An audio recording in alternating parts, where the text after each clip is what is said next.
3월 교육청 모의고사고요. 정답 오답 노트 쓰는 방법을 이 시간에 같이 공부하면서 나의 논리력과 글읽기, 기억력, 자기에 대한 이해력을 더 키워나가시기 바랍니다. 나에 대한 이해력이 더 커져 나갈수록 공부는 더 잘 됩니다.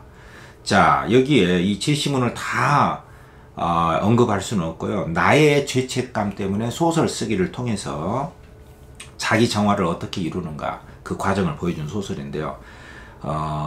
나의 성찰 중심이기 때문에 당연히 1인칭 주인공 소설이고, 이 소설 읽는 법은 제가 이제 따로 하진 않겠습니다. 제 강의가 있기 때문에 서술자를 반드시 찾아야 되고요. 첫째 줄에서 열째 줄 사이에서 승부를 내야 됩니다. 심리 묘사가 있냐 없냐, 행위 관찰이냐, 시간 공간 찾아야 되고, 무엇 때문에 갈등하는가, 이걸 반드시 찾아내야 되는데, 자, 문제 18번부터 바로 들어가면요. 자, 윗글에 나에 대한 이해로 적절한 것은, 이 나가 중심이기 때문에 나를 묻죠. 나는 누구인가? 자, 나와 관련된 이제 사건 정보를 확인해야 되는데, 여기 보시면은, 자, 이제 정답 오답 노트를 이렇게 쓰는 거거든요.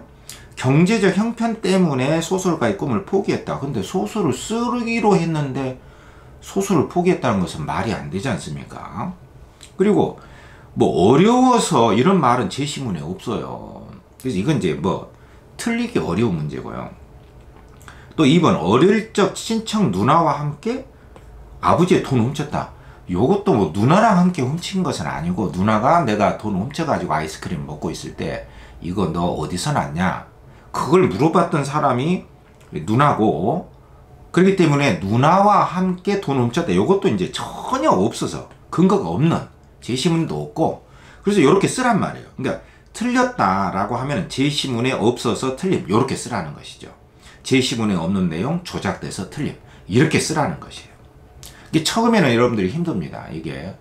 그러나 반드시 3월 교육청 모의고사를 버리면 안 됩니다. 이 교육청 모의고사를 데리고 이렇게 치워놓고 또 이렇게 한다는 것은 밑빠진 독에 물붓기예요. 여러분들이 3월 교육청 모의고사를 도외시하면 안 됩니다. 이 교육청 모의고사가 훌륭해서가 아니라 이 문제지를 뛰어넘고 다른 공부를 하면 안 됩니다. 왜냐하면 이게 나옵니다. 이런 식으로 나오거든요. 완독은 아니지만, 완전히 똑같이 나온 건 아니지만 이렇게 나와요. 비슷하게. 그래서 평가 후 문제는 어떻게 다른가, 그 점에도 좀 이야기를 하겠습니다. 자, 3번은 방위병으로 근무했어. 이게 나오거든요. 아버지가 죽게 된 이유를 그때 알았냐. 이거는 선후관계의 오류단 말이에요. 그러니까 내가 죽었으면 좋겠다 했는데 아버지가 돌아가셔 버렸단 말이죠. 그래서 어려워서 이제 그 이후로 방위병에 근무하게 된 건데, 요게 이제 순서가 바뀐 거죠. 선후관계의 오류입니다. 이게 이제 항상 출제가 됩니다. 이게 틀려서 틀린 것이다, 이렇게 쓰란 말이죠. 아버지가 죽은 후에 방위병으로 근무했다, 이런 식으로 선후관계 오류다, 이렇게 쓰고. 4번, 학교 가게에서 구슬을 훔치고 난 뒤에 불안감이 사로잡혀 지냈다. 요거는 사실이에요. 그러니까 학교 앞에 뭐 내가 훔친 기억이 많죠. 아버지 돈도 훔치고 구슬도 훔치고 불안감에. 그래서 막 아버지가, 또는 뭐 숙제 안 했을 때는 담임선생님이 뭐 전근 가버렸으면 좋겠다, 막 이런 생각도 하고 지냈다, 이거죠. 이건 사실입니다. 구슬을 훔치고 난 후에 불안이 사라지지 않았다. 이건 사실이기 때문에 이건 맞는 것이에요. 근데 요런 건 이제 엄청 쉽게 낸 거죠. 5번은 이게 이렇게 쓰라는 거죠. 5번은 가장의 역할을 제대로 하지 못하고 있는 아버지. 근데 아버지가 가장의 역할을 제대로 했냐 못했냐, 요거는 안 나왔고 전혀 근거가 없는 것이란 말이죠. 그래서 없는 사실을 왜곡해서 틀렸다, 요렇게 쓰면서 공부를 하라는 거예요, 처음에는. 그래야 여러분들이 자신감이 붙습니다. 그리고 혼자 할 수 있는 힘이 생겨요. 자, 19번은 A에 대한 설명으로 적절한 것은 당연히 일치, 확인 문제죠. 이 A 부분이 어떤 부분이냐면은, 자, 이 부분이죠. A 부분. 그가 우리 집 반장은 돈놈이래요 하고 떠들고 다니는 장면이 머릿속에 반복적으로 영사되는 바람에 미칠 것 같았다. 내가 이제 훔쳤다는 말을 누군가가 할 것이다, 이런 생각을 하면 내가 미칠 것 같았다. 나의 심리 중심으로 쓴 거예요. 불안은 사라지지 않았다, 이런 생각을 하니까 마음이 더 불안하고 무서웠다. 이런 식으로 나의 내면 심리 중심으로 나의 훔친 사건, 나의 불안감이 전면적으로 이렇게 드러난 대목을 A라고 설정을 했잖아요. 그러니까 이 A 부분을 지배하고 있는 가장 중심적인 핵심, 사건 요약이냐, 내면 심리냐, 누구하고의 갈등 대목이냐, 공간의 이동이 있냐, 시간의 흐름이 있냐, 어떤 배경 묘사가 있냐, 요걸 잘 봐야 된단 말이야. 그래서 내 바람과 주문은 이루어지지 않았다. 어쨌든 뭐 내가 훔쳐놓고 그 사람이 사라졌으면 하는 주문은 이루어지지 않았다. 그러니까 나의 내면 심리 중심이기 때문에 그 대목을 가장 적절하게 설명한 대목을 찾으면 답이 되는데 당연한 거죠. 그러니까 1번은 왜 틀렸는가를 체킹을 하면서 다 쓰세요. 처음에는 정답 노트를 쓰라는 거죠. 오답은 오답을 쓰고, 공간 이동 이런 거 없잖아요. 그래서 공간 이동이 없어서 틀리다 이렇게 쓰고, 2번은 인물이 주목한 다른 인물의 과오에 대한 평가. 근데 내가 불안한 것이지 다른 사람의 잘못이 있다 없다 이렇게 평가를 하고 있는 건 아니단 말이죠. 그래서 나 자신을 탓하고 있는 것이지, 죄책감, 나 자신을 탓하고 있는 거지 뭐 누구 잘못을 탓하고 뭐 평가하고 이런 건 없어서 틀렸다 이렇게 쓰라는 것이죠. 그 다음에 3번에 인물들 간의 외적 갈등이 아니라 내적 갈등으로 틀렸다 이렇게 쓰라는 거예요. 항상 시험은 이분법적으로 상대적 개념으로 나오죠. 외적 갈등이냐 내적 갈등이냐, 자책이냐 원망이냐 이런 식으로. 그럼 4번은 동시적 사건들의 병치, 그러니까 A 공간에서 이런 일이 일어나고 B 공간에서 이런 일이 일어나고 동시에 나란히 서로 다른 공간에서 서로 다른 사건이 나란히 병치하고 있다. 근데 요거는 나의 내면 심리잖아요. 병렬적 구성인데 이번에 3월 교육청 모의고사에 나왔던 이대봉전이 바로 장원수가 이렇게 이쪽에서 영적 활약, 이대봉이 이쪽에서 활약. 요런 게 병렬적 구성이에요. 요게 잘 나옵니다. 근데 여기서는 틀렸단 말이죠. 그러니까 병렬적 구성이 아니다. 안 나와서 틀렸다. 이렇게 쓰는 거예요. 이게 오답 노트입니다. 자, 5번은. 그러니까 여러분들이 틀린 문제만 쓰는 게 오답 노트가 아니라 정답은 왜 정답인가를 쓰는 게 정답 노트고, 오답이면은 이것이 왜 오답인가를 쓰는 게 오답 노트라는 뜻이죠. 자, 5번은 과거에 일어난 내적 목소리. 내적 목소리가 나의 목소리잖아요. 그래서 자기 행위를 돌아보고 있다. 조명은 비추고 있다. 돌아본다. 그러니까 요거는 이제 성찰이라고 해도 돼요. 이렇게 해도 됩니다. 그래서 5번이 맞다. 그 답이다. 이렇게 하고 넘어가라는 것이죠. 그리고 20번은 기억에서 미움에 대한 이해. 이제 우리가 부분적인 밑줄 친 부분에 대한 이해죠. 그러니까 이 말이 왜 나왔냐. 그 앞뒤를 봐야 됩니다. 멀리 가면 안 돼. 그럼 기억은 나의 인식 변화가 이루어졌다 했는데, 기억을 보면은 아까 그렇게 생각했는데 갑자기 어떤 생각이 들었다는 것이죠. 여기 나왔죠. 1,000원짜리가 고작 5장밖에 없었지 않은가. 처음에는 아빠가 모를 것이다. 확신으로 충만해 있었죠. 근데 불안이 소소히 깨어났어. 아니야. 아빠가 알지도 몰라. 5장밖에 없잖아. 눈치채지 못할 리가 없다. 생각이 급격히 기울어졌다고 그랬잖아. 그러니까 갑자기 든 생각이란 말이에요. 그러니까 이 밑줄 친 부분에 바로 앞뒤를 봐야 됩니다. 갑자기 든 생각입니다. 그러니까 이런 것은 여기에 맞다. 그러니까 어떻게 쓰냐면은 아버지가 1,000원짜리 한 장 없으니 이걸 눈치채지 못할 리가 없다는 쪽으로 생각이 급격히 기울어졌다로 생각이 바뀌었다. 이렇게 제시문에 나왔잖아요. 이렇게 쓰는 것이죠. 이렇게. 그죠? 그러니까 요거는 이제 왜 이게 맞는가를 쓰는 것이고, 그 다음에 2번은 니은은 저지른 행동을 후회하면서 내가 두려움을 느꼈다. 그러니까 당연히 그 부분이 자기가 훔쳐놓고 두려움을 느꼈냐 안 느꼈냐. 그러니까 요거는 이제 뭐 그냥 봐도 맞는 것이거든요. 계속 그 이야기가 나오니까. 손에 들고 있는 얼음과자 막대기가 몽둥이처럼 느껴져서 이제 아이스크림 다 녹을 때 그게 나를 때릴 것만 같았다 이거죠. 그럼 바로 앞에 보면은 누나는 고자질할 것이다. 아버지가 지갑에 돈이 없어진 사실을 알게 된 건 시간 문제일 뿐이다. 이런 앞에 문장이 있기 때문에 불안감이 있었다라고 하는 것은 당연히 두려움을 느꼈다. 당연히 맞는 것이고요. 그 다음에 디귿은 아버지에 대한 나의 바람이 오래도록 지녀왔다. 근데 디귿을 보면은 갑자기 든 생각이거든요. 두려우면은 갑자기 그 생각을 하게 돼. 그래서 디귿은 그 바람은 거의 무의식적인 것이었다. 내가 뭘 원하는지도 분명히 알지 못했고 꾸중을 들을까봐 자연스럽게 대사를 놨다. 아버지가 집에 들어오지 않았으면 좋겠다. 아버지 돈을 훔쳤으니까 꾸중을 할 것 같은 아버지가 안 왔으면 좋겠다. 살았으면 좋겠다. 근데 이 생각은 오랫동안 해온 것이 아니라 갑자기 일어난 생각이란 말이에요. 무의식적으로 나도 모르게. 우리 생각은 나도 모르게 일어나요. 그러니까 요거는 맞다. 그러니까 어떻게 쓰냐면 이렇게 쓰는 거죠. 아버지한테 들키지 않기 위해 아버지가 사라졌으면 좋겠다고 무의식적으로 갑작스럽게 생각이 들어온 것이다. 오래도록 지녀온 생각은 틀린 것이다. 그래서 이게 틀려서 답이다. 이렇게 이게 왜 틀렸는가. 그러니까 여기서 중요한 것은 오래도록이냐 갑자기 든 생각이냐 요거 가지고 이제 문제를 출제한 거잖아요.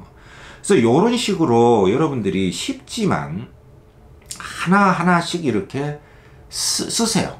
쓰면은 뇌가 움직이게 되고 기억화가 되고요. 자기 이해가 커집니다. 단지 조금 지루할 수 있어요. 인내심이 필요한 거죠.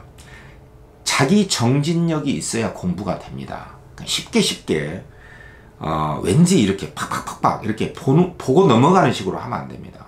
여러분들 이 국어는요 활자거든요. 영상처럼 공부를 하면 안 됩니다. 활자는 활자식대로 공부를 해야 돼요. 왜냐하면 여러분들이 활자를 가지고 낸 시험지를 풀어내야 되잖아요. 근데 영상처럼 공부를 하면 안 됩니다. 자, 니을은 내가 글쓰기에 대한 열망을 갖게 된 계기가 갑작스러우면서도 강렬한 것이었다. 자, 그러면 이제 갑작스러운 것이냐 아니냐 이게 이제 중요하다는 것이죠. 그러면 니을을 보면은 여기에 여름 한낮 폭풍가 쏟아지듯 느닷없이 덮쳤다. 뭐가? 바로 앞에 적어도 소설가는 따로 일기를 쓸 필요가 없겠구나 하는 생각. 소설이 곧 일기야. 그러니까 소설 쓰면 일기를 쓰는구나. 갑작스럽게 쏟아졌다는 거예요. 그러니까 이 밑줄 친 부분은 멀리 가면 안 됩니다. 바로 앞뒤. 그러니까 여러분들이 해설 수 없이도 풀 수 있다는 거예요. 그러니까 차라리 여러분들이 어떤 선생님이나 어떤 강사들이 막 사전 배경 지식을 설명하고 장황하게 설명한 거 있잖아요. 그게 오히려 독이 되는 거예요. 그냥 두 개의 건전한 안구하고 이 손만 있으면 돼요. 정말 심플하게 풀어달라고 낸 문제입니다. 정말 정답률이 80% 이상 나오도록 신뢰도와 타당도를 가지고 낸 게 문학을 전공한 선생님들이 낸 평가원 문제입니다. 이렇게 공부를 해야 돼요. 그리고 미음은 새로운 방식의 일기를 쓴다는 의식에 붙들려 있었다. 새로운 방식의 일기가 뭡니까? 이게 소설이죠. 소설 쓰기로 했다는 것이에요. 이건 하나의 충동이었고 의외의 열망에 사로잡혔다. 이게 바로 소설이 된다는 생각이 여기 나와 있잖아요. 소설이 아니라 일기? 근데 그것은 새로운 방식의 일기. 그럼 이 새로운 방식의 일기가 소설이니까요. 그러니까 여기에 나와 있는 그대로만 멀리 가면 안 됩니다. 그래서 5번도 내가 소설을 쓰고 있다는 의식 없이 자신을 돌아보는 글에 몰두하고 있었으면 알 수가 있다. 그래서 내가 소설을 쓴다고 작정을 하고 쓴 게 아니라 새로운 방식의 일기를 쓴다. 소설가는 일기를 쓸 필요가 없구나. 저렇게 쓰는 게 일기겠구나. 그렇다면은 일기 쓰듯이 소설을 쓰자. 그러니까 소설을 쓴다는 강력한 의식이 없이 썼다는 거예요. 소설이 아니라 내가 이게 해설해놨잖아요. 새로운 방식 일기를 쓰듯이 나를 중심으로 한 성찰의 소설을 쓰기 시작했다는 뜻이다. 그렇게 해서 새로운 일기로서 소설을 쓰기 시작했다는 거예요. 그렇기 때문에 다 맞고 3번만 틀려서 답이다. 이렇게 오답과 정답 노트를 쓰라는 것이에요. 21번도 마찬가지입니다. 보기도 여기 나오잖아요. 이 제시문에도 나오고 보기도 나오고 제시문하고 보기는 항상 일치가 되기 때문에 물론 이제 보기가 더 포괄적으로 나오고 제시문에 없는 포괄적인 내용이 나오는 경우도 있어요. 그러니까 이렇게 왔다 갔다 해봐야 되거든. 1대1로 대응을 시켜봐야 됩니다. 근데 보기에 보면은 이 인간의 내면에 자리 잡고 있는 죄의식, 이 나도 죄의식이 있죠. 이게 바로 서사의 동력, 출발점이 된다 이거죠. 또 자아 성찰을 하는 소설 쓰기는 자기 치부를 좀 부끄럽거나 더러운 부분을 드러내려고 하기도 하고 감추고 싶기도 해. 두 개의 욕망이 힘겨루기를 통해서 이루어지는데 이렇게 드러내고 싶기도 하고 감추고 싶기도 하고 이런 것은 통해서 이제 자기 변명, 자기 합리화를 많이 하게 되는데 그러면서 이제 자기 고백을 막 질질질질 깔기듯이 난 이걸 하고 싶었다. 그러나 나는 이걸 안 하고 싶었다. 하고 싶기도 하고 안 하고 싶기도 했었다. 내가 이렇게 한 것은 사실은 이거였다. 막 변명을 찍찍 깔기듯이 늘어놓는단 말이죠. 그런 식으로 고백을 자유롭게 늘어나. 그러니까 쓰게 되는 거죠. 근데 묘하게 이러한 감추고 싶은 욕망하고 드러내고 싶은 욕망이 충돌하면서 막 자기 변명을 막 깔기면서 찍찍 깔기면서 고백을 하다 보면은 뭐가 된다? 털어놓게 되고, 이것이 바로 자기 정화의 경험을 할 수 있게 만든다는 뜻이 아주 중요한 내용입니다. 여러분들 이 지문 올해 수능에 나올 수 있어요. 이 내용이 그대로 나오질 않지만 이 핵심적인 내용이 나올 수가 있다는 것이죠. 요컨대 우리 삶에서 가장 중요한 게 자기 정화 아닙니까? 과거의 기억으로부터 벗어나는 거, 과거의 속박에서 벗어나는 거, 자기 해방을 이루는 거, 자유롭게 사는 거. 이게 이제 가장 핵심 중에 핵심이거든요. 자, 그렇다면 이 내용하고 틀린 것이 뭐냐? 그럼 1번은 내가 소설을 왜 쓰는지 이해했다. 그럼 이제 내가 이런 식으로 소설을 쓰면 되겠다. 이렇게 고백을 하고 자기 정화를 하면 되겠구나. 일기 쓰듯이 했다는 거죠. 그러니까 당연히 소설 쓰기가 자기 변명을 통해 자기 정화를 경험할 수 있게 된다. 이런 생각이 내포되어 있다. 그러니까 맞는 거죠. 이게 해설도 정답 노트를 이렇게 쓰는 거죠. 나는 자기 변명을 통해 자기 정화를 경험하는 것이 소설 쓰기라고 생각했다 이거죠. 제시문과 보기 내용에 나왔다. 그러니까 맞다. 이렇게 쓰라는 거예요. 그러니까 이 문장을 읽을 수 있어야 되는 거죠. 골격만 읽어야 돼요. 엑스레이로 찍듯이 주어 뭐고 소스로 뭐고 자기 변명, 이게 자기 정화. 그럼 내가 그렇다 밀고 나가는 거죠. 그 2번은 내가 새 일기장, 이게 소설이죠. 쓰고 싶어야겠다. 그건 뭐야? 담임, 친구 관련해서 내가 느끼고 있는 지의식이 서사의 동력이다. 그럼 지의식이 있기 때문에, 자책감이 있기 때문에 그걸 털어놓고 정화하려고 썼다는 거죠. 그러니까 여기 소사의 출발점이 된대잖아요. 죄의식이. 그러니까 죄의식이라고 하는 것은 그것으로 인해서 우리가 스스로 정화가 되고 구제도 받는 것이죠. 누가 구제해 주는 것이 아니다. 그죠? 그래서 여기 이제 이게 정답 노트를 쓰는 거예요. 보기에서 죄의식은 서사의 출발점이 된다고 나왔고, 나의 죄의식을 털어놓고 싶다는 욕구가 맞다. 이렇게 쓰라는 거예요. 그 다음에 3번, 내가 다시 쓰는 일을 반복했다는 것은 뭐야? 치열한 자기 성찰을 바탕으로 소설 쓰기를 지속했다. 계속 썼으니까. 이것도 당연한 것이지만 소설은 자아 성찰을 바탕으로 한 것이므로 맞다. 맞고. 그 다음에 4번에 내가 모순에 가득 찬 피투성이 문장들을 만들어냈다는 것은, 이 모순이라는 것은 뭐냐면은 서로 반대되는 것들이 막 한꺼번에 있는 거잖아요. 그러니까 드러내고 싶기도 하고 감추고 싶기도 하고, 나의 소설 쓰기가 드러내는 욕망, 은폐하려는 욕망, 힘겨루기를 통해서 이루어졌다. 당연한 것이잖아요. 나왔잖아요. 그럼에도 불구하고 또 써. 내가 드러내는 욕망과 은폐하려는 모순된 욕망이. 그러니까 여기서 모순이라는 것은 욕망의 두 개의 모순된 욕망을 말하는 거죠. 치열하게 대립되어 소설로 드러났다는 뜻으로 맞다. 이렇게 쓰라는 말이에요. 여러분들이 어려울 거예요. 이렇게 쓰기가. 저는 사실 뭐 거의 이것만 하잖아요. 문학 전문가고 문학 전공자고, 저한테는 좀 미안한 이야기지만 좀 쉽지만 그냥 뭐 휴식을 하면서 저는 하거든요. 그냥 찍찍 깔기듯이. 근데 여러분들이 이 작업을 안 했는데 여러분들이 할 수 있습니다. 그러니까 정확하게 이거를 세련되게 하는 것이 목적이 아니라, 아까도 이야기했지만 자기 논리력을 증진시키기 위해서 하는 거예요. 그래서 하는 겁니다. 반드시 하셔야 됩니다. 그 다음에 5번은 내가 과학적 열망에 붙들려서 무엇을 쓴 것 같은 시절을 보냈다. 막 소설 쓰기를 막 나를 채찍질 하듯이 했다는 거죠. 소설 쓰기에 수반하는 피곤과 수면 부족 등의 육체적 고통이 나의 고백의 부담을 들어줬다. 근데 이건 심각한 거죠. 고백의 부담을 들어준 것은 뭐였죠? 아까 자기 변명. 막 자기 변명을 찍찍찍찍 깔겨 놓으면은 한없이 자기 변명을 막 하는 거예요. 그러니까는 고백하기가 좋죠. 너무 막 엄숙하게 막 천주교 어디 가서 막 고해하듯이 그렇게 하면 어려워요. 상담할 때도 막 너무 진지하게 막 물어버리고 하면 막 다 털어놔야 된다는 부담이 이만저만 아니거든요. 근데 이제 막 아무렇게나 막 자기 변명을 해도 되고, 감추고 싶은 욕망, 드러내고 싶은 욕망, 이것저것 할 거 없이 찍찍 깔기듯이 하다 보면은 자기 변명을 하게 되고, 그게 고백의 부담을 덜어주게 되고, 그로 인해서 자기 정화가 된다는 거예요. 그러니까 막 털어놓는 게 중요하다는 거예요. 근데 이거는 육체적 고통으로 인해서 고백의 부담이 줄어든 건 아니잖아요. 인과의 오류로 틀렸단 말이에요. 이게 틀려서 답인데 이게 왜 틀렸느냐. 이게 인과의 오류가 왜 잘못돼서 틀렸느냐를 여기다 쓰라는 것이죠. 그래서 제가 이렇게 썼잖아요. 자의 치부를 드러내는 욕망과 은폐하려는 욕망의 힘겨루기를 통해서 또 자기 변명을 통해서 고백의 부담을 돌고 자기 정화가 이루어진다고 했지, 육체적 고통을 통해 고백의 부담을 덜어준다는 것이 아니다. 인과의 오류다.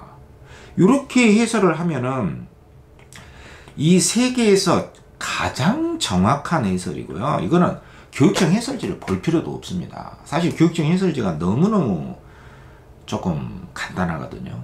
수능 같은 거는 여러분들 해설지 못 보잖아요. 여러분들이 본 건 다 시중에 나온 해설자들이 자기들이 막 쓴 거예요. 그러나 이렇게 연습을 하면 여러분들이 가장 정확한